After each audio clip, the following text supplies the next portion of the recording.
What is up, college baseball fans? Welcome to another episode of the 11.7 podcast. We are here to preview weekend number 5 of the college baseball season, and we get some major conferences starting conference play. The SEC is the first one that comes to mind. Um, before we get started, we're brought to you by our good partners over at Home Field Apparel, who are doing some amazing things for March Madness right now. In fact, let me go ahead and share my screen. Their homepage alone, looking at my screen now, the team of the week right now is Florida State, and they have some fire Florida State merch. I mean, this thing right Gross. here, I Gross. don't know what it reminds me of. The pizza place on Toy Story. Pizza Planet reminds Pizza me of their Planet. logo.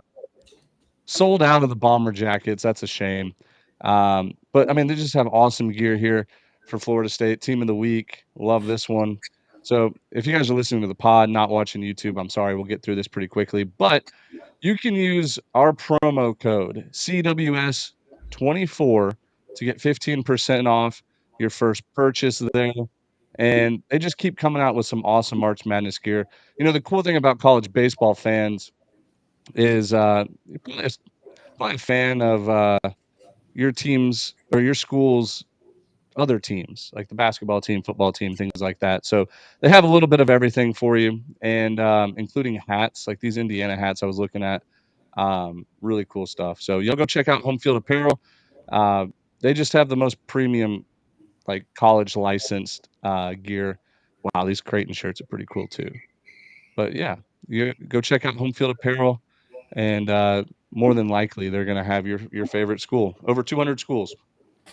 Anyways, boys, good midweek. Not a great midweek. What the fuck, man? Why am I lighting like Dimitri shit? is struggling with his camera right now. Look at that. It's that white building behind you that's just I making you know, focus. dude. I know.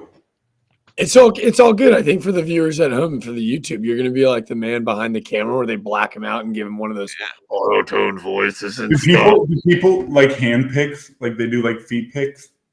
Them giving I away don't think free hand. no, you're gonna be like the bank on Deal or No Deal. It's just gonna be like a shadow outline of you. You're an unlockable character right now. I gotta just sit like this. No, like this. Hey, careful with that pose. Someone might screenshot it. Yikes! Wait, what pose? Nothing. Anyways, like I was saying, good midweek, not a great midweek. Of course, there were some upsets. I felt like the games I was most excited for turned out to kind of be duds, and then I like completely missed the games that were exciting. For example, I had my TV tuned in to Jack on the call for the most anticipated game of the midweek, Wake Forest traveling to Coastal Carolina. And dude, before I could even like get the chicken nuggets out of the microwave that I was microwaving for my son, and it was like 8-0. I was like, what are we doing here? But Coastal's offense is just that lethal. They'll get you. I don't know if it is lethal. It's very, very lethal. But Wake Forest was literally handing them cookies all night long. Yeah, it was No, a blend of two. It was like the worst case scenario, right? Like you scored 8 runs in the first 3 innings on 2 hits. On 2 hits. So all of a sudden, like you give out 19 free passes to anyone, you're in big trouble. Now you give out 19 free passes to the team that's 4th in the country in home runs, you're donezo. yeah. I mean, you're just gifting them runs, and not only like they're also the number one scoring offense in the country. Like over 200 and I think 206 total runs this year in 17 games, on pace to break Wichita State's all-time record at like 858 runs. Crazy thing is, they played 87 games in that 1982 season. The most Coastal will play is like I think the maximum they could play is like 75. LSU played 71 last year in their College World Series championship season. So um, I'm not saying it's going to happen. They got an average like 12 runs a game for 71 games to break it. But I mean, right now they're on pace. But anyways, Jack, can you tell us about the vibes pregame for that midweek matchup? Maybe drop the listeners some insight that maybe you picked up on? I don't know. Well, I'll tell you that there's a reason that those two teams like are considering themselves powerhouses in the state of college baseball. It's because their head coaches like are all over it. First off, Gary Gilmore in his 29th season as the head coach of Coastal Carolina wins a national championship back in 2016. He throws every round of batting practice. He throws it from a high 3/4 arm slot. He's a southpaw, and he whips it in. So you want to give a lot of credit to the best offense in the country, maybe of all time. Give a lot of credit to their head coach who still whips BP like it's nothing. Tom Walter for Wake Forest, super genuine dude. Getting to talk with him pregame, getting to talk to Seaver King, a guy that I was able to create a little bit of a relationship with Team USA last summer. He's the real deal. For me, all eyes were on Nick Kurtz, though, for Wake Forest, a guy that's gotten off to a little bit of a slow start. We were kind of talking about it before the pod. Like, this is an offense that they've lost a lot from last year. Take Tommy Hawk, maybe the most productive leadoff guy in college baseball from a season ago. Brock Wilken, the ACC home run king. Dude's a monster. They still returned two guys in that offense that were Golden Spike candidates. And it's like they kept waiting for him to burst on the scene. Not a night for Wake to remember, but silver lining. Nick Kurtz hit two baseballs that I know Statman just had him at 115 and 117 on his single off the wall on his home run. There's no way that they were anything less than 130. Give me Stanton, give me anybody. Nick Kurtz is the most terrifying man in the country with a baseball bat in his hands. He hit an absolute mammo. So for those that kind of watched along, I appreciate you. It was an ugly baseball game. 19 free passes, 10 hit by pitches. It was one off from the collegiate record. Wake did, but they threw 9 guys. All 9 were underclassmen. Now, throw them to the Wolves a little bit and see how they'll respond. You know, they did throw 8 guys in that Sunday rubber match against Wake. So you're not disappointed in like what you saw from Wake. I thought I was maybe going to get a little bit of a better game, but that's midweeks for you. And instead of what Wake didn't do, I think what we saw from Coastal is sustainable. Like, I know the Fun Belt's going to be loaded this year. They got better in the bullpen, which was a big question mark from a year ago. Their front end guys are the real deal on the weekend. But their offense, we talk about teams at 1 through 9, like from an offensive standpoint, they're taught the same things as hitters. They all look identical. I swear to God. They all get really wide with 2 strikes. And they all mash, and they're so disciplined, whether it's like Blake Barthol, for example. Blake Barthol is the reigning National Player of the Week. He had 5 home runs last week, 4 of which are backside, by the way. Like, he has 4 home runs over the weekend against Michigan, backside. So last night, he gets hit in his first 3 at-bats. Hand up, and for any college baseball player that's standing in the box, I get hit one time, I'm getting gunshot. Like, you're going to beat me in the rest of the game. He gets hit 3 times, and in his 4th at-bat, hits a 3-run Yabo to put the final nail in the coffin of the Demon Deacons. Like, that kid's right. That's sustainable. Like, if you're going backside 4 times with that kind of sneaky backside pop, like, that shows me that your bat head is in the zone for an hour and a half. The approach is obviously dialed. So, and that's not even really the guy we were talking about offensively for them. Caden Bodine has thrown out 65% of runners this year from behind the plate. He's crazy back there. So good, quiet as hell, rakes, backside, whatever. And then to me, right, whether it's Graham Brown or Zach Beach, who's got just big league power already, it starts and finishes with Derek Bender. Like, he is their heart and soul. And I know we jumped all over the sneaky line, and it's going to be tough for a mid-major guy to win the Golden Spikes, but he hit 2 baseballs off the top of the wall last night. One backside, one to center, one pull side. And I was like, dude, like, what can't this guy hit? And they were all on 3 different pitches. He hit a changeup, hit a slider, hit a fastball. So that's my baseball analytical junkie breakdown from the game last night. It was good. It was an ugly game. It was a fun game. It was an awesome opportunity to get to jump on that call with Sam Wiederhaft, who's super talented. He's going to be the next voice of big-time Power 5 baseball. So, man, it was a crazy one, but those are 2 teams that we're going to see in June without question. Yeah, 100%. I have 2 thoughts about that game, but Dimitri, I'll give you the floor here. Anything that you picked up on, any notes that you have about the game before I spill my 2 thoughts? Shout out Blake Barthol. Yeah. I Hey, mean, read his that guy, I stat from the mean, last 10 games. If you don't 20, have I it pulled think it's up, like 23, 24 hit in the last 10 games, 10 homers, 20 RBI. I mean, you can't get much you're hotter saying than it that. so nonchalantly. I'll read it with a little bit of enthusiasm because when you tweeted this out, I had to double check your math. It's like there's just no way over his last 10 games these are his stats. Um, let's see here. Come on, where is it? But My anyway, phone's I, my I, phone's being I slow. think my biggest concern is we talked about the pre-show. Wake Forest's depth outside of their main guys is very questionable. But like I said, like I was going to say before, the game got out of hand quick. They never had a chance to use any of their guys for one inning here, 2 outs here, matchup there. So they just kept playing, hey, let's just try to keep it as close as possible. Whatever happens, happens. And Coastal just kept pummeling them. And it speaks more to how good Coastal is than how bad Wake is in that department of Yeah, pitching depth. I I think think Coastal that's showed. You pull from that game. The biggest takeaway is how good Coastal is, and not so much we should be worried about Wake in the pitching lab. Yeah. don't use the PL phrase. People on Twitter get mad about the whenever we mention Wake Forest's pitching lab. Here's Blake Barthel's last 10 games. 23 hits, 10 homers, 20 RBIs. That's a good season for like a lot of guys. Like that's a good season for somebody with 100 at bats. Nope, that was just 10 games. Anyways, here are my two thoughts on this game. First thing that came to mind, probably around the third or fourth inning, that Aaron Fitt tweet from Sunday, Wake Forest versus Duke.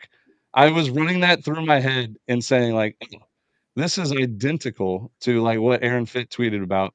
Um, I should have had it pulled up here, but I'll pull it up while I say my second point. The second point, Jack, you kind of mentioned it. Coastal Carolina, everybody in the lineup feels like they have the similar, like pretty much the same swing, right? Yep. That they're like this is what I call a wiffle ball swing. Like these guys swing the bat like they're playing wiffle ball. And Yep. it's like the most relaxed, also with a little bit of swag, but just as confident as can be. Like they are athletes in the box. Like each pitch, it feels like they're making slight adjustments to feel their swing out. And I don't know of a better phrase than wiffle ball swing because think about all those at bats we took in the backyard growing up. Like you might not have the exact same swing every single pitch, but you feel good in the box. Yeah. Like, and that's how Coastal's lineup is 1 through 9. 7 of their starting 9 have the last name that start with the letter B. Like they're the killer bees right now, the Yeah. bees of the beach. Um, but The yeah, the game crazy, was ugly. what do you call it? The brazy chicken at the beach. Yep. Instead of crazy, you say brazy.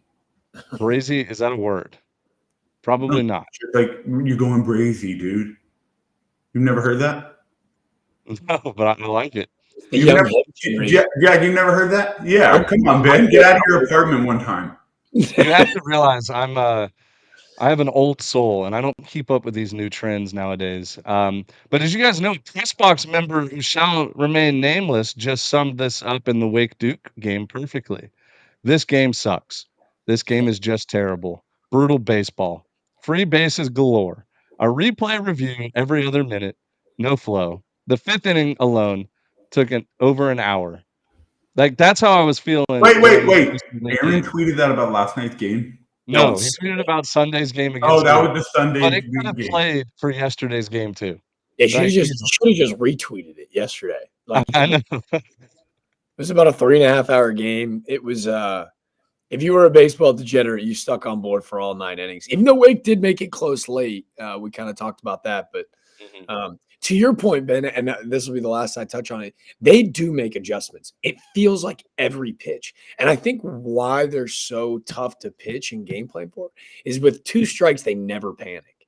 Like Mhm. Beach gets really wide. They got a couple guys that choke up, but like they still get A+ swings off in 2 strike counts. Like at no point in time in an 0-2-1-2 count is a dude on the mound feeling really confident about where they are.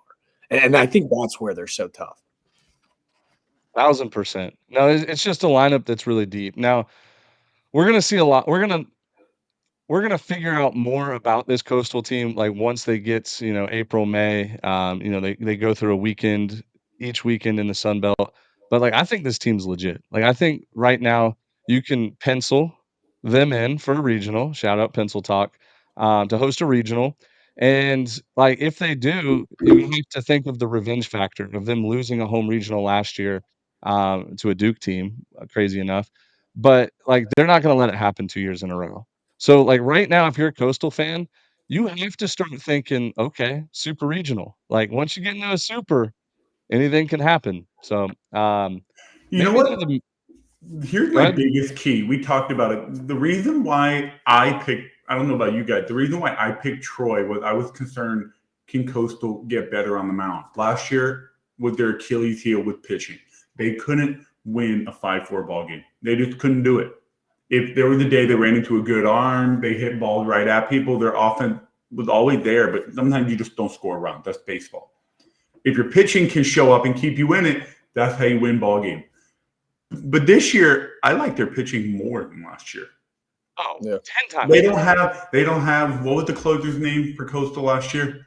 Yeah, they don't have a Sharkey, Teddy Sharkey. Yeah, Teddy Sharkey. They don't have Sharkey Yeah. back there, but it seems like they feel better this year on the mound. They glue together better. They get out. Maybe from what I've seen, they have some velo in there too. Guys are pumping in there. So I You like know what's Coastal. funny? You know what's funny about Teddy Sharkey? And this is no knock on Teddy Sharkey. Like, I hope he doesn't listen to the pod and think that I hate him because I loved him. I hyped him up all last year. But when he would come into games, like in the 8th and ninth inning, compared to the other rooms, he looks like a major leaguer, like a major league ready pitcher. And he's not, obviously. Like, I don't think he was drafted overly high or like first round or anything like that. Um, but like just his stuff compared to the rest of the staff last year was so much better. And it's like, oh, like he probably would be like a middle reliever at an SEC school. You know what I mean? Like he I don't know if he would have been that like closer at an SEC school, So but he you're was just like saying, so you're there. saying the deception thing where he was his Yeah, stuff looked so much better than everybody else that it made it look like he was so good when right. could have been average somewhere else. I'll also I tell think you what he had. He had Noter, man. He had nuts on the rubber attitude. Like he had back end bully bullshit. Like he didn't give a damn. Sutton. His ball dragged down the slope of that Yeah, mountain. Noter, man. Little nuts on the rubber, little Noter. Nutter. I'm telling you, I'm picking up these trends now. Okay. Okay. But anyway, that was Coastal's problem.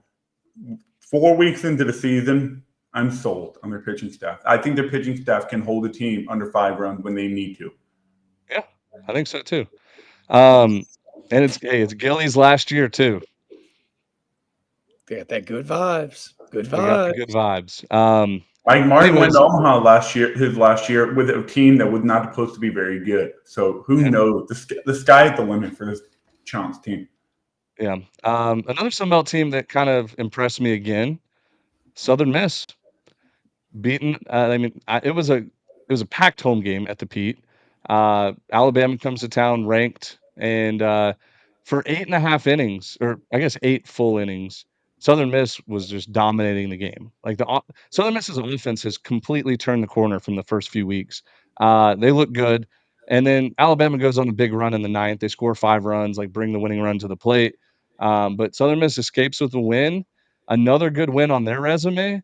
Like, that's another team that has played a pretty challenging schedule so far this year and has answered the door every time. So, um, I will say hand up, Southern Miss and Campbell, I was doubting you preseason, and you guys both look really damn good. So, credit to both of those good programs. I think for Cam, okay, first of all, for Southern Miss, the only concern I have, and it's not really much of a concern, Sunday versus Indiana State, they gave up 12. Sunday versus Louisiana Tech, they gave up 18. You're They not also going to win. lost a Sunday to Marist too. Yeah. Yep, they did. They did. So you're not going to win every Friday, Saturday. So series wins are going to get really difficult if you don't kind of just make an adjustment or figure whatever is happening on Sunday, figure that out. And I like this team. Until then, Coastal is the by far clear favorite to win the Sun Belt. Yeah, I would agree with that. Um, you guys want to talk Florida State? 20 Yeah. minutes in, we haven't even mentioned I was gonna Florida say, State. yeah, I'm all in.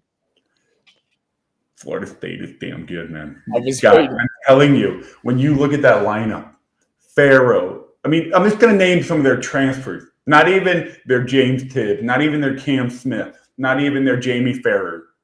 I'm talking Alex Lodi, the short from North Florida, Drew Farrow, Cantu from South Florida. Like these are just transferred, and these are big time players. These are guys that were number one hitters on those teams last year, and they come to Florida State to join the three-headed monster of Farrer, Tibbs, and Cam Smith. I'm telling you guys, this lineup, this is a top 10 lineup from a presence standpoint and just from a pure fear standpoint when they get in the box. I'm telling you, this team is fucking good. I'm shocked. I'm shocked on two different levels that wasn't the first line of this podcast. Because one, Dimitri, you've been standing on business since January. You saw this run, so I'm throwing you your flowers. You called this one out. I didn't know much about this team. Secondly, I love that you perfectly transition and let the people know that this is a top 10 team because I'm with Mr. Ben Upton here. I hope we don't rank them all year. I hope they don't get ranked all year and they run the table and we just expose the rankings for how fugazi they actually are. Because how can you watch this team? At this point, if you're a Florida State fan, a player, a coach, it doesn't matter. Like, you do not want to be in these D1 baseball rankings. Like, No. you just want to stay out of it, like the whole year. Like, I think Mike Rooney put it perfectly when he quote tweeted us. He's like, "Yeah, we need to humbly decline the rest of the season. Like, we just do not want to participate in your rankings." Yeah, And I think that would be great. They might go 56-0 if they did that. really might. But here's something everybody in college baseball and college sports in general love what's it called? Blind resumes, right? I'm not gonna do a 100% blind resume, but it's something similar where if you strip the name Wake Forest off and the name Florida State off of both of their jerseys, right now you would say, "Oh, this team in maroon and gold is way better than this team in black and gold." And I know the schedules are a little bit like Wake Forest has played a tougher schedule, but I think the eye test and like just skills, more complete team right now, it feels like Florida State might be a better Wait, team than Wake Forest. how can you say that Wake Forest scheduled much better just because they played Duke first week in ACC play? Yeah, I mean they have 3 games against Duke, and then they also played Coastal. Yeah. Like, I mean, okay, but like Florida State, obviously they played nobodies too, but like they both played pretty similar schedule up until conference play. And Florida State, they just hadn't started conference play yet. So one weekend out, even before this past weekend, last Thursday, you could have made the argument that Florida State is very close to Wake Forest. But according to the ranking, they weren't even close. Does that make sense? yeah. No, I mean 100%. But I'm like fully invested in this Florida State ranking D1 baseball. I don't want to call it a controversy because at the end Dude, of the day, it's just entertainment. But like I'm invested where if Florida State, let's just say they win 2 out of 3 against Notre Dame this weekend, like does D1 baseball just like jump them to like number 10 or do they keep them at like 24, 25? It's Like, so funny you mentioned that because we were actually having the same. I was having the same conversation with my little brother, who's a South Carolina graduate. South Carolina basketball at one point this year was like 20-2 and not ranked. And it was yeah, like, what are they going to do with the Gamecocks? Are they just going to go from not ranked to being like an 11 seed if they go and beat Tennessee? They beat Tennessee. They went from being completely unranked and they jump them to 16 in the newest rankings. And it's like, oh, okay, like what the hell? Like, did they no, miss? but Jack, South Carolina basketball went from the 26th best team to the 16th in 1 week. Duh, And in one game. Like, dude, they improved that much. No, like, at the end of the day, like, I know and I understand because we do it with the mid-major rankings, but preseason polls just have such a huge weight on the sport.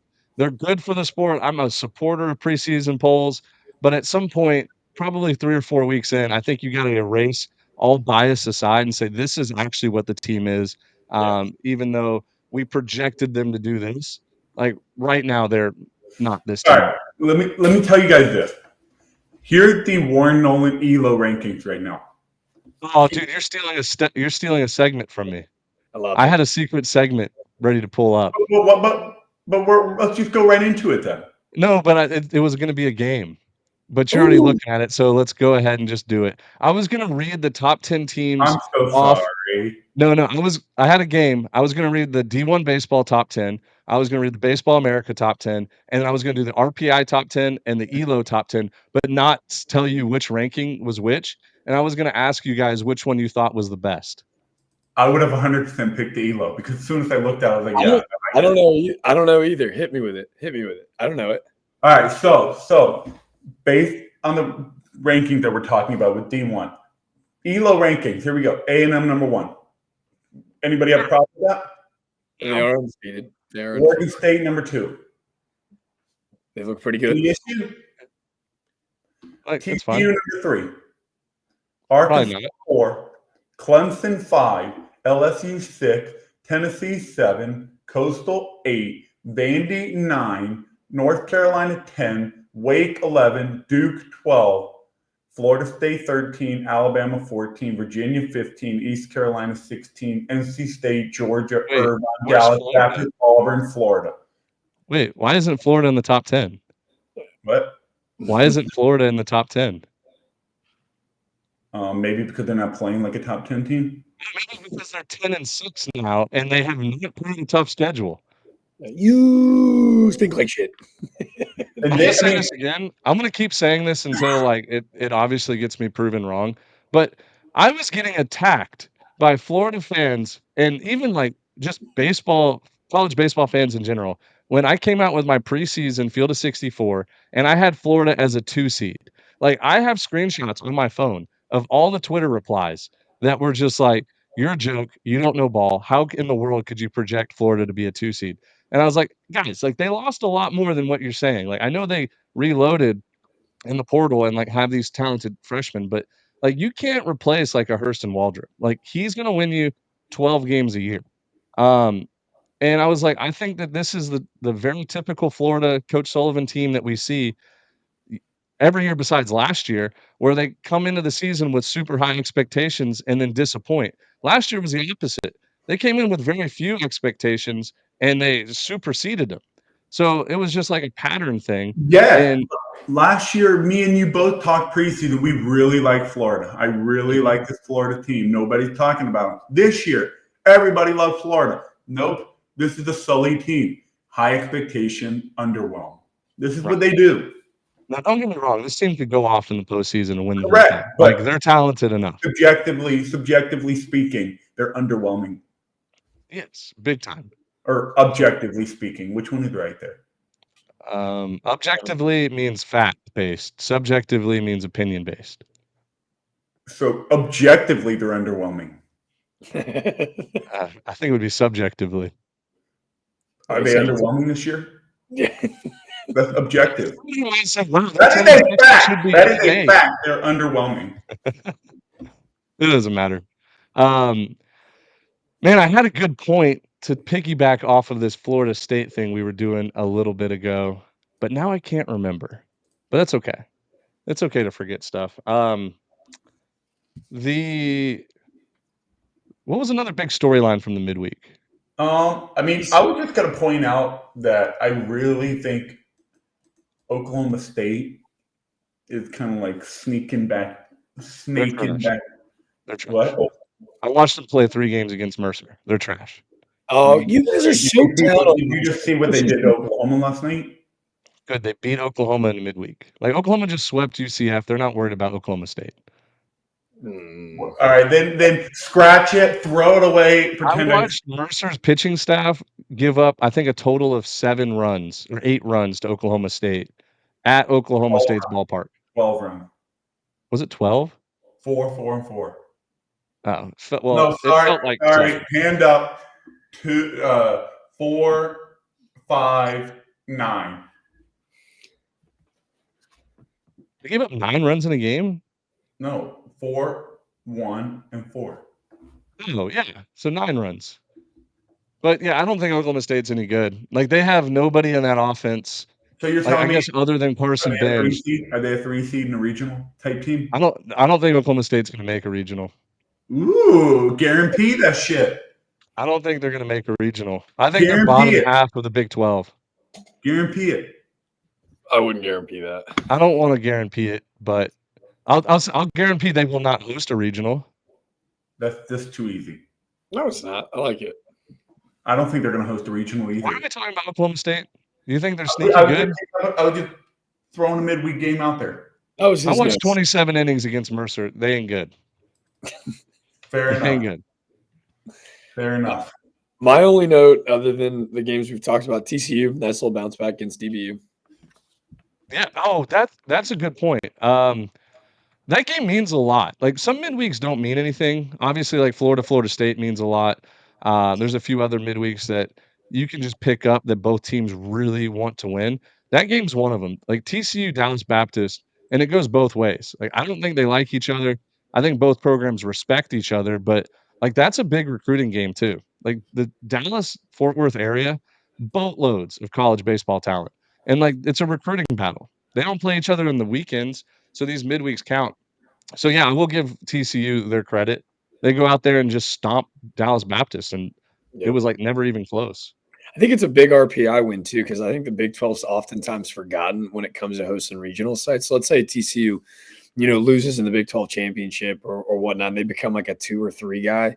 A win like that, I think allows. No, not in the Big 12. Not so much in the Big 12. I think so. I think it helps. I bet it helps more than you think. If they finish top 2 in the Big 12, they're going to be hosting a regional regardless of anything.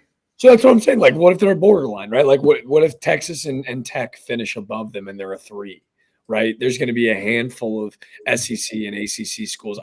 Sure, but I think that game impacts Dallas Baptist more than it does TCU for the long run. Okay, that's fair. Yeah, that's fair. We already did we talk about Ryder? Did we talk about Ryder? Shout out Ryder. That's about right. So the Ryder Broncs go to Duke and beat them pretty good. Like it was never close. Duke looked dead. But that's about right.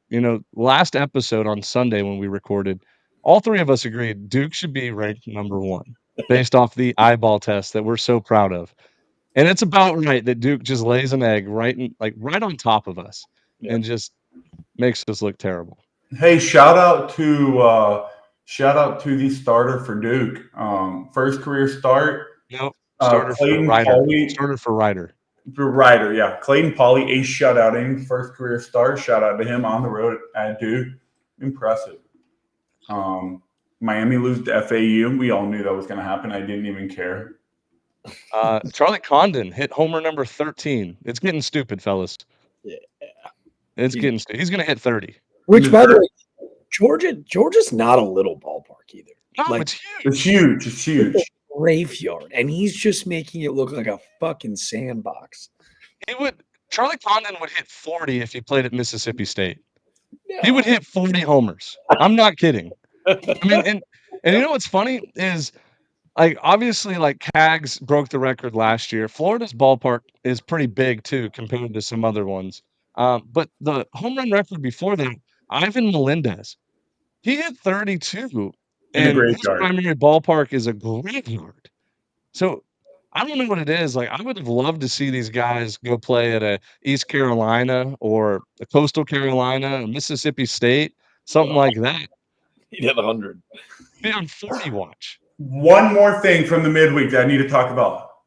Give your praises to the Vanderbilt Commodores. They are a good team. Dude, Vandy is scary. That's a good point. I was going to say it. I'm going to say it on Sunday.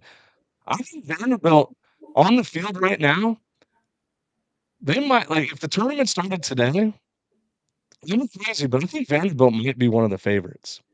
I'm telling you guys, everyone was saying Vanderbilt fraudulent. Oh, they're not very good, blah, blah, blah, blah. I was like, dude, just wait. I like this team. Good. Beginning of the season, they were not good. They were good, but I'll tell you what. Just wait. Let this team develop. Yeah. Well, I'll tell you why I felt that way, and I think it's this idea that we've become accustomed to this idea that Vanderbilt has the star power in college baseball. Whether it's a Rocker or a Leiter or Dansby or Kemper, like these really consistent staple figures, whether it be on the mound. And this is, I feel like, maybe the less star-studded lineup and rotation that they've had. But like Bryce Cunningham's really good on the weekend for them. And Troy Grayson Stewart throws flames on Friday. Right, but doesn't it, like, I feel like the star power is delegated all throughout the SEC, where it used to just loaded throughout their lineup. But this is like take the military aspect that Corbin runs that team with, and then every half inning they've got 8 to 12 guys dancing in shallow right center field during any they've been doing that for years. This is different. They used to do the stretches and the weird bandy stuff. This is like they are like actually like in Houston they do like the Simba cam and they fake do kiss cam stuff. Like they are interacting with what's going on around them and it's all ad lib and they're having a blast. So yeah, I mean it's a great point though. I mean they are 13-5 against a good Indiana team. Like their offense is their last 10 games. They beat Indiana State by 20-4. Beat a decent Evansville team on a Wednesday of a midweek. It's hard to win those Wednesday games in a back-to-back midweek. They win that. They go to Houston, Louisiana, Houston, and Texas. They sweep it. Eastern Michigan, whatever, Illinois State, they sweep them, no problem this weekend. Then they throttle Indiana last night, 13-5. A good Indiana team. So I mean, like Indiana. I was like, hey, hold on. Let this Vanderbilt team. We'll learn about them against Auburn this weekend. But I think they're a good team. We talked about they have too many pitchers. Ben, we talked about this. You were like, whatever. They have too many pitchers. It's a good problem to have. Wake Forest doesn't have enough. Fair enough. The only other thing I'm going to say here before we jump into the weekend series pick'em, Dimitri, why didn't you get dressed up today? Dude, because I'm not wearing more his stuff. I'm a left head guy. Hey, shout out to our boy Brady. Shout out Coach Brady Ward from Morehead State, hooking the boys up from Club Bromaha. Jack and I, we knew what we were doing. We picked Morehead State to win the OVC. Word got out to Coach Cook, or not Coach Cook, sorry. Coach Ward. Word got out. We got a little gift box.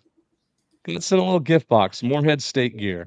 And although I will say mine got sent back because the assistant coach wrote the wrong address to my house. So I think that assistant coach had to do some punishment running. But it got here yesterday. Got here yesterday, and yeah, I'm rocking it, dude. It's comfy Under Armour stuff. You guys look great in them. Thanks. Well, hey, you want to jump on the bandwagon? It's never too late. The boys are 8-8. They just throttled Ohio last night. Beat them 20-10. I'm a SEMO guy. How many run games is that for Morehead? I don't know, but I'm a Morehead guy. I ride and die with the Red Hawks in the OVC. So Morehead doesn't like me for that. So what? And by the way, where's my Morehead hoodie? I mean, my Southeast Missouri hoodie. That's what I should be having right now. Do you know their coach's name? Shout him out. Pitching coach, I grew up with him. Let's go. I gotta send him a message. Say, what the fuck, dude? Send me my hoodie. Hey, one more thing. I'm not gonna let this team ever come off my radar all year. The Southern California Trojans lose another one. They have lost 3 out of 4, 3 out of 5, 6 out of 8, 7 out of their last 9 games. They lost 3-2 to Cal Baptist last night. Lost 2 out of 3 on the road, at home against Arizona last weekend. This team's not good, guys. Just let them die, dude. Just let them die. You know the saying, you haven't officially died until somebody said, what's the saying? You haven't officially died until somebody hasn't said your name or something. There's a saying out there, you're not officially dead until nobody has said your name anymore. Like, you just keep bringing this USC team up and just stomping on their grave. Like, they're dead, dude. They're not good. They were overhyped before the season. Like, if Florida State would have been getting this USC hype before the season, Florida State would be the number 1 team ranked in the country. 100%. I think that's where the anger's coming from. I think USC is like a weekend series win away. Like, if they sweep this weekend, they might be in the rankings. These outlets love them. Yo, are we buyers or sellers on this Auburn team? Buyers. I think they're a damn good team. Yeah, I was shaky Friday when they lost, or they should have lost to Austin Peay, and then they lost on Saturday. But then they go and score like 23 runs. They're a very good offensive team. I still believe in the Tigers. I still believe in Auburn. They handled Troy pretty well yesterday. Yeah, that was another little cherry on top. Okay, Yeah, we'll find out. I'll give you my answer on Monday, Dimitri. How about that? I think you'll find out with Vandy big time. Who? So they got Vandy Yeah, this weekend. that's I'll what let you know. we just said. Yeah, that's a big. I'm really intrigued by that weekend, by that series. Sorry. South Alabama beat Mississippi State. That's a big win, and I think Mississippi State is starting to come along a little bit. I think they're going to be anywhere from think both 10 to 13, 10 to 15 wins in the SEC this year. I think they can get to 10 to 15. Both Mississippi schools, I think, will be okay on the No, weekends. Ole Miss sucks. What makes you say that? I just don't like them. I think Mississippi State is the better team of the two. I think Ole Miss is. I think Ole Miss is going to really get exposed in the SEC schedule. I'm telling you right now. I might wager with you. I think Ole Miss will actually have a better season in the SEC than Mississippi State. Nope. Handshake it right here. Beautiful. All right. Well, we in agreement. What's the wager? Back the Rebs. What is the wager here? I don't know. What do you want to do? I got it. Mississippi State, Ole Miss. The loser, whoever finishes worse, has to buy the other a jersey of said team. All right, that's fair. Both got sweet gear. All right, so basically we'll DM the school, call the school, say $100. Can we get a jersey? Yeah, either that or we just go on the unbelievable site Home Field and buy said equipment on there as well. That's fair. Let's do that. All right, Let's deal. do home field wager. Let's go State. Hail State. Yeah, I think Ole Miss is like kicking at the door of being like a really good team. I don't think so. All right, we'll see. Hey, the series is at Ole Miss this year, so that's going to probably be the deciding factor. Who wins that series? College game day, college baseball. Here's one more thing. Who's finishing higher in the Fun Belt standing? South Alabama or Troy?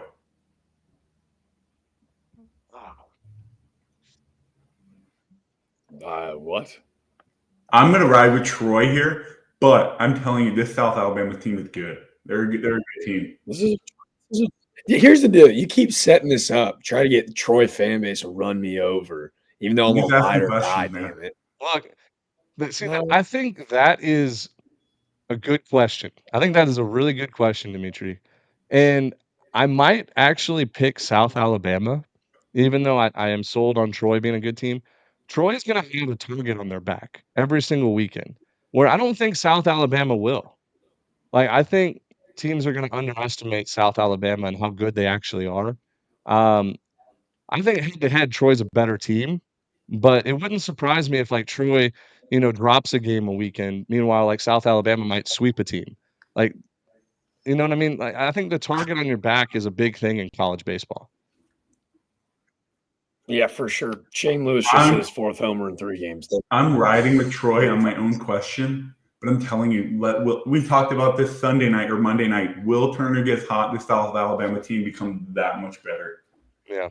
So, Fun Belt, man, what a fucking loaded conference.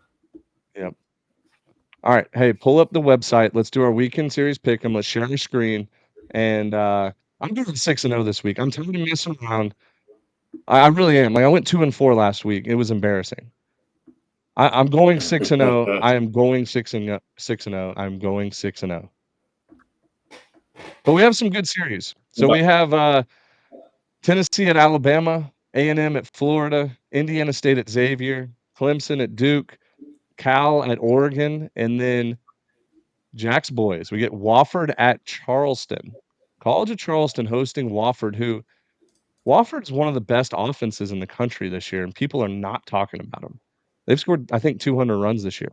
Easy schedule, though. Light schedule. Lost some pieces, though. Like, they had a transfer into Wake. Like, they've lost some pieces, so they've relocked. Lost their coach, too. Their coach that was there for, like, 20 years, just now he's at Boston College. But I'm kind of annoyed right now. The logos and the backgrounds are kind of mixing in, blending in. You can't see them. I'm annoyed. I thought you did that on purpose. What do you mean? What do you mean on purpose? I thought you made the background the same color as the logo to like mess with. Oh yeah. But some logos don't have any borders or anything. Like, for example, Wofford, you can see a Charleston, Oregon. I legitimately cannot see an Alabama or a Tennessee logo. Or You can I can see them. the You can white see them. lines on Texas A&M. Yep. Yeah. Oh well. Like, does Tennessee have a logo? It's there. It's there. I can see it. I cannot see it. That one's tough. That one's tough for me, and I'm not colorblind. So don't worry, buddy. All right. Who went? Jack, you went 5-1 last week. 4-2 last Dimitri, week. what'd you go last week? 4-2. Hey, let's see it. Let's Well, if go you all know the way the down answer, the just say bottom. it. Oh, sorry, a little too far. Whoa, I went like way down. That's why you should have just said it if you knew. All right, here we go. Yeah, Week 4. Where's the long champs? 4-2. Hell of a week. Oh boy, congratulations. Jeffrey Macia, 3-3 week. And then where's Benny Ballgame, Ben Upton? I went 2-4. I already said it. We don't need to go over it again. Oh, I just I'm wanted to find tired. your name. Oh, Ben Upton, 2-4. Dang, Yeah. tough week. All right, we good now? The long Good champ, now. 17-9 on the year. You are you are Crimping. I'm knocking on the I'm doorstep. 2 games behind you at 15-11. Ben Upton. Is he doing this on purpose?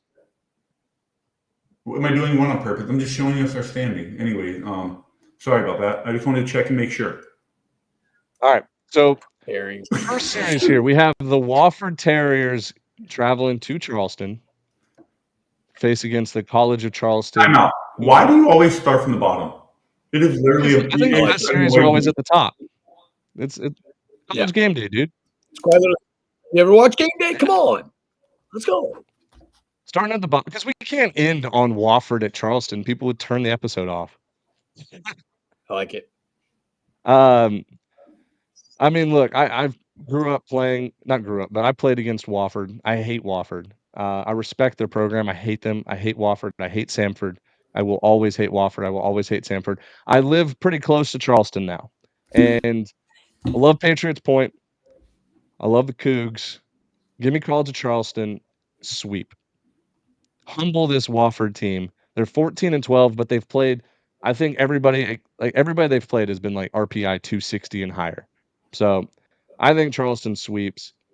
Give me the Cougs. Shout out the basketball team too, advancing to the tournament. Got their dancing shoes on. Give me Charleston as well. Sunday sweep party at Red in Pleasant, Mount Pleasant. He knows Reds. He knows Reds right there on Shem Creek. Go, baby! Party at Red on Sunday after the sweep. Give me the Cougs. Hypothetically speaking, that is the watering hole of choice for a lot of young gentlemen that might be playing in this series. I'll tell you this to remain neutral. I'm not on the call this weekend. College of Charleston, Wofford. I did a little bit of homework on Wofford. Wofford's going to score a lot of runs, despite College of Charleston, I think, having one of the better starting rotations in the CAA. Aiden Hunter's a guy that transferred from South Carolina, was a back-end guy making a start on the weekends. Connor Campbell was 4 outs away from throwing a perfect game. They just got their big fella Daniel Brooks back from Tommy John a year ago. He just threw his first outing actually on Tuesday. Just went 1 inning, but struck out his first 2 guys. If they get him back, that rotation gets even deeper. And I haven't even mentioned the fact that they've got a borderline first rounder in Cole Mathis. So I'll take the Cougs since I'm not on the call. Hey, by the way, I have a Reds hat at home. It is a flat bill little snapback with a rope in front that says Reds with a white circle around it. Hold on. I think I have it. Hold on. Uh-oh. Do you have it? It used to be one of my favorite frat out hats. I would wear it like. I don't want to take up too much time, but I do think I have that exact same hat. But yes, with the blue line of red. Yeah, literally. Yeah. Great place to eat. If you're ever in Charleston, check out Reds in Mount Pleasant. Great minds think alike. So instead of Jack and I both planning to wear the Moorhead State gear today, next week you guys are going to both wear the Reds hat that I do not have. I could go drive and get it, but I got you. Let's not. All right, Dimitri, talk to us about Cal and Oregon. You're hyping up this Cal team, and I'm drinking the juice too. I'm believing in it. But what do you see from this Cal at Oregon series? I think this is the perfect series where I'm going to take Cal and Oregon's going to win. And let me tell you why. A week ago, The Gauchos rolled into Eugene. They were so down. We were like, Oregon's going to take care of business. This is an easy series win. Santa Barbara almost sweeps them. I like this Cal team. A year ago, Cal rolled into, I want to say, the Frisco Classic, looking really good. Laid an egg, didn't do very well in that tournament. So I like Cal. I'm rolling with the Golden Bears. I think they're a good team, but I can very easily see Oregon take care of business at home. But give me Cal. All right. Look, I wanna follow you with Cal. I really do. But like there's something about like I want have you ever been like emotionally attached to a team and don't know why? Correct. When I watched Oregon the first 2 games of the season, at that tournament in Dallas or in Arlington, I forget they keep changing the name. The one on Flow Sports. Shriners. Shriners, yeah. When I watched them those first 2 games, I was like, "Huh, I really like this team." Like, they beat a good Oklahoma team, they beat Baylor, and, they were in it against Texas Tech. Um, I think Texas Tech had a big inning, like, early, but other than that, like, they pretty much outplayed Texas Tech. Now, I'm not saying this Oregon team's gonna, like, win the Pac-12 or anything, but I think they are sneaky underrated, and I think this is gonna be their coming out party. I think they're gonna beat a good Cal team, and I think it's gonna be a hard-fought series, but I think they'll win Friday and Sunday. So, give me the Ducks. Can I add one more thing before Jack makes his pick? Preseason, I said people were sleeping on Oregon. I think their pitching is really good. I think they have all their freshmen that were all their big role guys last year were all freshmen. This year they're all a year older. They returned all of them. Their pitching is good. So, and I really liked Oregon preseason, but I just want to stick with my boys in Cal. Yeah. Hey, we just talked about Cal, right? I brought him up on Sunday night where I felt like this, and I remember I mentioned Virginia Tech as well, who they've got Louisville this weekend. Those were 2 teams that like are going to really sneakily fly under the radar, and we're going to look up and go, they got an unreal record. They play good baseball all year. Why have we not been talking about it? Rodney Green obviously getting a lot of love out of the Golden Bears, but I also did just change my Pac-12 pick. So yes, I think the stock on Cal's really high. I'm taking Oregon. They use pencil bats, so I'd be absolutely bonkers to not take them. Jacob Walsh hits lefty in that middle of that lineup and hits absolute bam box home runs. I mean, huge leg kick, big physical kid. Go watch him play. He's a lot of fun. They also have an East Coast guy. I know we're CAA folk, but Justin Casella, who was with Mhm.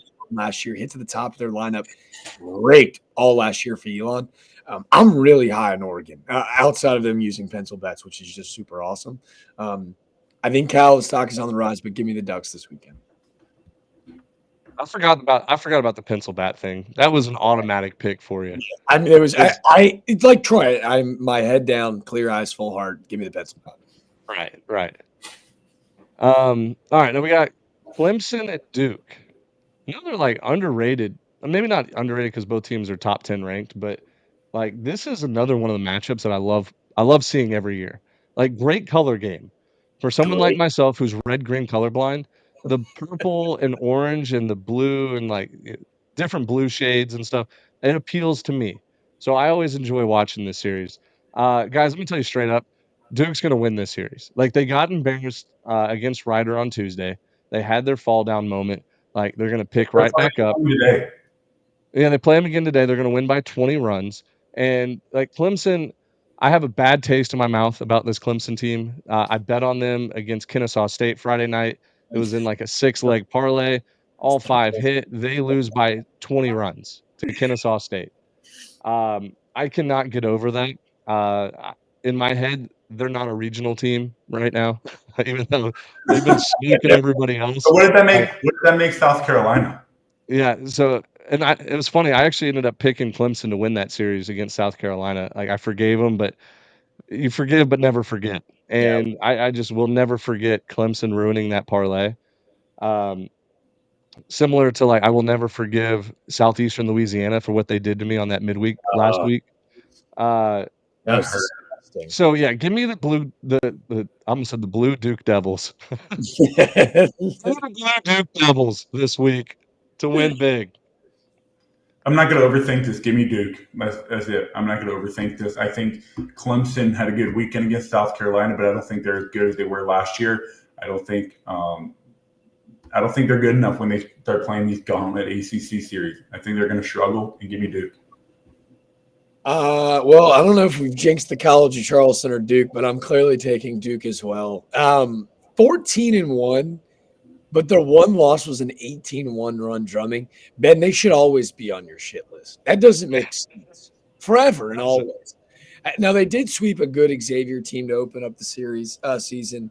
But outside of that, they haven't really played anyone. UNC Greensboro is a really good team, but they haven't played a pitching staff of the caliber that they're going to see this weekend against Duke. I think not having it, Doug Kingsmore at Clemson probably hurts them. I think Santucci beats them on Friday. Then Clemson bounced back and wins on Saturday. And then I think Duke wins the rubber match on Sunday, just like they did against Wake. I'll take the Dukies. Nice. So we're all picking Duke. We're all picking Charleston. So Yeah, if you're a Clemson fan, Wofford fan, they're about like 10 miles apart too. Clemson and Wofford very close. Maybe not. Maybe more than 10 miles. But yeah, if you're in that region, you're probably feeling pretty good right now. All right, we got Indiana State at Xavier. This one obviously isn't one of the marquee matchups. Like neither team's a top 25 team. But I think this is one of these like coin flip series. I was like, Dimitri, be careful. You're changing tabs. You're sharing your screen.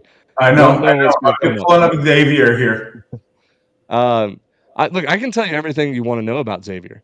I thought that they played Louisiana Tech really well in the back-to-back midweeks, and then their pitching staff looked great last week against LSU. Like this team is definitely not like they're not a team that how do I put this? You don't Look at want to their see them pitching in your numbers. regional. You don't want to see them in your regional if they win the Big East, which I think they probably will. I think they're talented, but like they're not a top 25 team. They're not a team that's ever going to probably host like even be in the hosting contender. Like they're not a top tier team, but they're just good enough where like they win games. Like they won the Sunday game against LSU with good pitching. So Matt McCormick is always one of my favorite players. Last year, I think he hit a 500-foot homer at Omaha against Creighton. Big sluggers. So give me Xavier in this series at home. This series means a lot to them. Xavier's played a very tough schedule, and I guess Indiana State has too. But I think this is going to be a series where Xavier and Coach Billy O'Connor. I think they're going to hold the ground, and I think they're going to win the series. It'll be a good one, though. It'll be a good one to watch. From a numbers standpoint, I mean, look at Indiana State pitching, top 50 and everything. Xavier, barely top, and they're not even top 200 in hardly anything except for ERA. Their pitching looked good last weekend, though. I know. I mean, I'm so confused on what to do here. Clemson, Louisville, Lipscomb, Cincinnati, Gulf Coast, Louisiana Tech, LSU. Holy schedule. Indiana State, really good schedule too. You know what? I'm going to do this. Give me the Musketeers. I like Xavier at home. I love it. Well, that makes it easier for me. Now we don't have to go full on board. I like Indiana State here. I'm taking sicko season. I think this is kind of a statement weekend. I think their pitching's a lot better. Dimitri just kind of alluded to it. Brennan Cutts is the reigning. What conference are they? The Valley? Indiana State, they're Missouri Valley. Valley. Yeah, Missouri Valley. He's reigning Missouri Valley pitcher of the week. I think he went like 6 scoreless against LSU. I don't think they sweep by any means. I think it's a good series, and I'm glad you guys threw it up on the board. Give me the sickos, though. I'll take Indiana State. Even Ben, who did you take? Xavier. You did? Yeah. Nice. Are you going to do Jack Dirty this week again? No. I gave him. All right, you're writing them all down. All right, good. We still got 2 left. Jack, I want you to lead off with this Texas A&M Florida series. I brought it up pre-cam. I think if anyone is out there looking to make some hypothetical investments this weekend, it feels like the entire world is out on Florida. They've been brutal. They've lost midweeks they shouldn't have. It feels like the world's crashing down on their shoulders, and that's why I think they almost sweep the weekend. They have the best player, maybe generationally in college baseball with Jack Kaggs. Sometimes it just takes a guy to say, hey, give me the ball. I'm going to go win a game. He'll do that on Sunday, so they'll without question win Sunday. But with Texas A&M coming in and just red hot fuego, one of the better offenses in the country, this has nothing to do with them. I think it has more so to do with Florida. Students are back from spring break. I think that ballpark will fill up nicely. The Gators win in Gainesville. I think Cags goes nuts. Ty Evans is a bat that's starting to heat up a little bit for them. He's a big time light tower pole guy, kind of power. I'll take the Gators. I love Florida this weekend. Oh no! Oh shit! I love the Gators this weekend. Like I was so shocked when you just said, "Give me the Gators." I know this weekend A&M is on their high horse. They're going to roll into Gainesville and they're going to lose 2 and they're going to trip over the shoelaces. Lavalette and whoever the hell, Braden Montgomery, all of them, they're going to get eaten up. They're going to get eaten up by Jack. I don't know about that. I think these are going to be the Gators this weekend. When nobody believed in them, that's when they do great. Yeah, but we're reverse jinxing the jinx. Yeah, that's exactly the point I was gonna make up. Like, we almost know too much because history says when a team like Florida has all the talent in the world and they're struggling, and you get an undefeated team come into town, it feels like everybody's gonna be like, "Oh, A&M's a better team. A&M's gonna win the series," like, no doubt. But now it's like if this was 5 years ago, that's what people would say. Now we've seen this formula happen so many times. I guarantee you when D1 baseball, like, does their pick 'em and they have their 12 guys or whoever making the picks, you're gonna see a ton of Florida Gators on there. And, Really? like, now it feels like everything's shifting where it almost feels like a lock that Florida's gonna win the series at home, uh, and, like, I think I'm gonna reverse it right back. I'm gonna take the Aggies, like, just so we don't have a graphic with all Florida Gators. I do have some points of, like, how A&M could win, but I have more points of, like, how A&M could lose this series. Uh-oh, we got a phone call. Nope, hung up.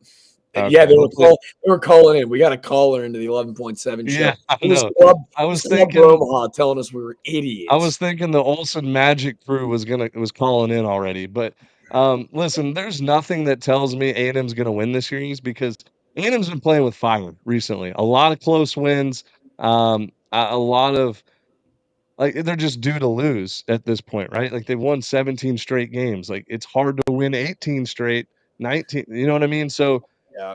I'm gonna take Texas A&M here just so we don't have a full Florida graphic. I'm gonna hope that, Jace Lavalette and Braden Montgomery and, Gavin, Grahovic and these guys can just pound the baseball off of Florida's bullpen, but, like, guys, everything points to Florida winning this series. Everything points to it. So let's dialogue this. I had a big week. Do you want me to take one for the team? I'll take A&M. No, don't do this. Don't Because be here's what I think. They're losing a game. There's no way they go 20-0. And if they do, they might never fucking lose. They just right. they might not ever lose. They've got a top 5 pick in the next 3 classes. They're loaded. The offense is awesome. They're losing a game this weekend. The question is, do they lose 2? I was hoping that everyone was thinking everyone was going to be all over the Aggies. Florida, this is a down year. That's what I'm saying. Everybody's, like, shifting it now.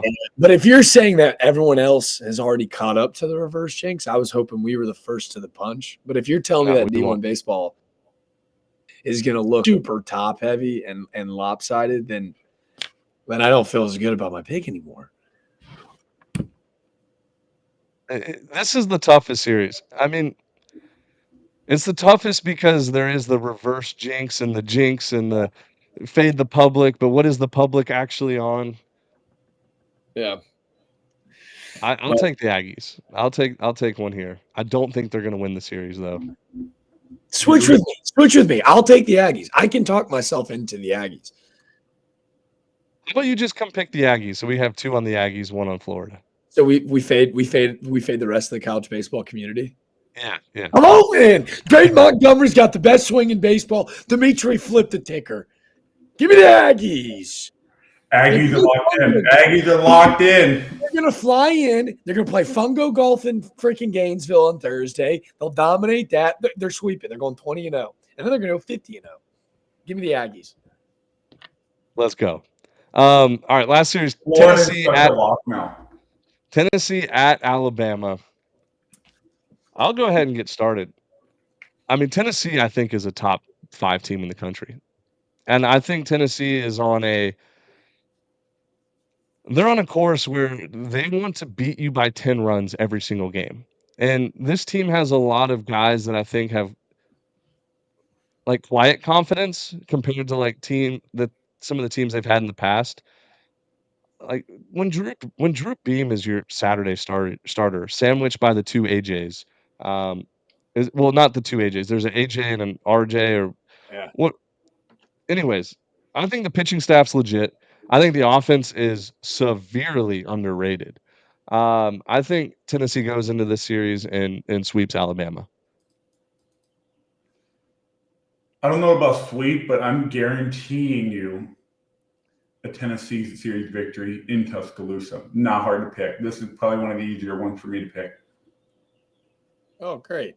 So we've got 3 just right across the board because I'm taking Tennessee too. Cal Stark has been unbelievable for the Vols. Their offense is good. Quiet confidence is the key word, Ben. Christian Moore playing second base is like a dude that people are forgetting about. He's nasty. I thought this was the easiest pick on the board. If I was still in the survivor pool, this would have been my pick. Right. So they're done. So congratulations to the Alabama Crimson Tide and Coach Rob Vaughn for winning the series this weekend. Congrats.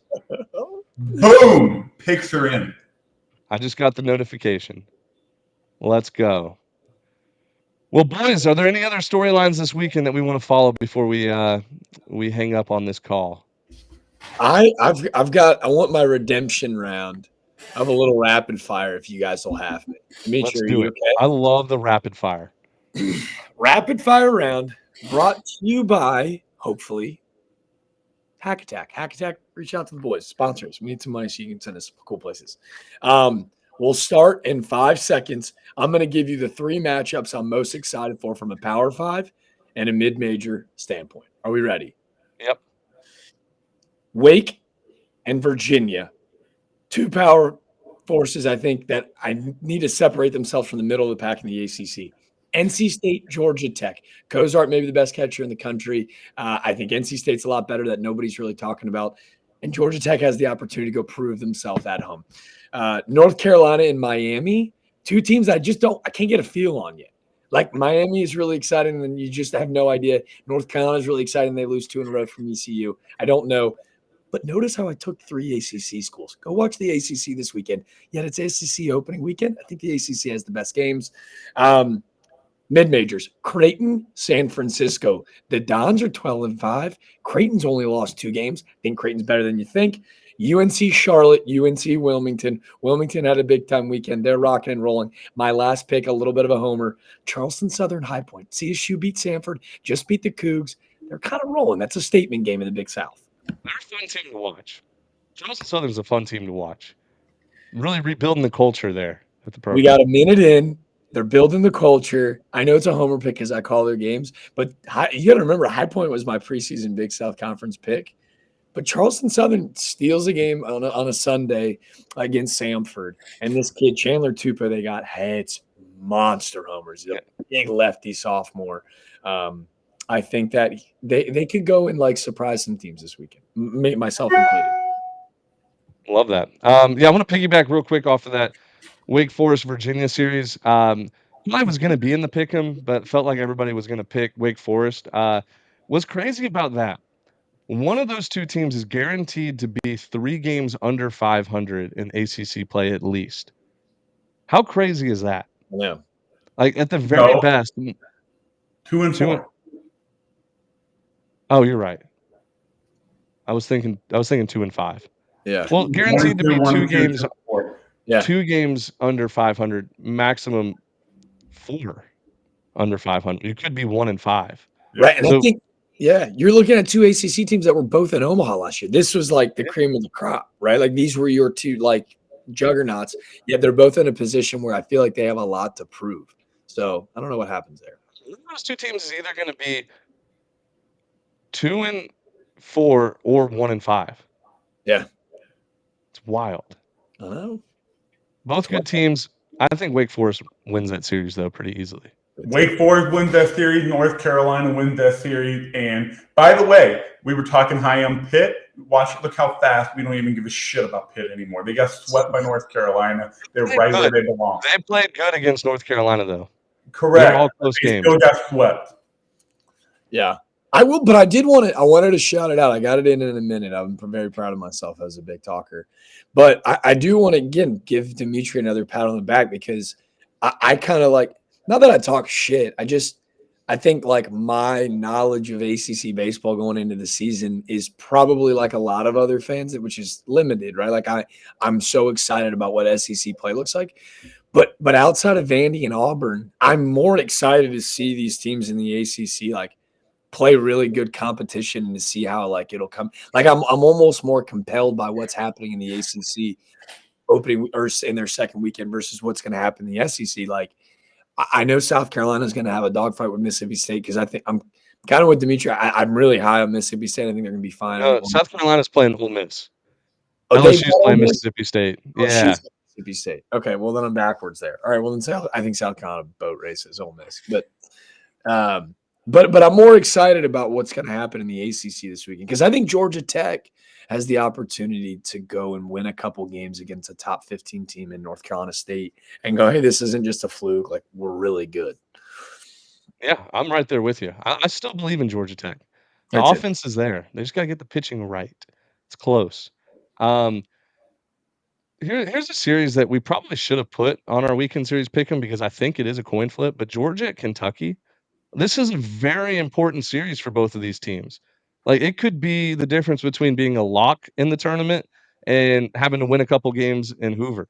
I think both of these teams are very similar. Georgia, obviously 17-1, but has played a pretty light schedule. Kentucky, 14-3, but they did just lose 2 out of 3 to Kennesaw State. So I think that series is going to be They didn't very just lose. crucial They to the end got of the year. fucking hammered. Yeah, I know. So did Clemson. So did fucking Clemson. Like, but Clemson came back and won the series. yeah, I mean, but Kennesaw hammered them boys twice. Yeah. What do you guys have, Georgia or Kentucky? Georgia, no doubt. See, I think Kentucky wins that series. I really do. No way. Kentucky I think their pitching's better than Georgia. I think their pitching's better than Georgia's. I think Georgia has a sneaky good pitching staff, but that's just me. They're pretty good. I'll take Georgia in that series. Here's my upset pick of the weekend. Ole Miss is going to beat South Carolina 2 out of 3. I think Ole Miss beats South Carolina pretty easily. Been a little disappointed in South Carolina. Like they haven't. Why? Because they lost one series to Clemson? Is that why? No, I'm disappointed in their offense. Like I came into the year thinking that they were going to have this like explosive offense, and it just hasn't clicked yet. It's coming. I think Ole Miss. It's going to be a beautiful weekend in Oxford. Beers will be flowing. I think they're ready to turn the corner. I think Ole Miss comes out and wins that series. I guess we'll talk about it on Sunday night. Yeah. Do you guys think Mississippi State has any chance of beating LSU 2 out of 3 at home? I do think they have a chance. I think Nate Dom is going to win Friday night. No shot. Against Holman? Wait. Nate Dom. I think he just got hurt. I think he had to walk out of it. I don't care who you're throwing. Ain't nobody. I don't care who you're throwing. They're not winning Friday. Nobody beating Holman. Ain't nobody beating Holman right now. I don't know, man. Hey, Dakota Jordan gets a hold of one 3-run homer. You never know. That's a wiffle ball swing too. Dakota Jordan has that wiffle ball swing. Facts. But anyway, I think LSU wins that series, but I wouldn't be like, oh my God, how did the hell did that just happen if Mississippi State wins it? But I think LSU wins. If Mississippi State can win, they're not going to win on Friday. But if they won on Saturday, like a Sunday matchup, Thatcher Hurd versus Durangelo Sainja. Yeah, I had his first and last initials mixed up. Durangelo Sainja, like that's a good Sunday rubber game. Yep. In that environment too. Yeah. Well, you guys have anything else? I'm nope. Worded out. I was trying to stall to make it exactly an hour and 15 minutes. So we got 40 seconds. Trivia question. Hit me. Who has made the most errors this season? Who's the team that made 8 errors last midweek? Yeah, we had 8 errors against Wake. Was that Xavier? No, I think it that was was Georgetown, but that's not the answer. The answer is Norfolk State. 44 errors this year. All Gotta right. clean it up, Norfolk State. Go LIU. They got a huge matchup against Central Connecticut, 3-13 versus 2-12. Let's go LIU. Let's go Sharks. All right, everybody, see ya.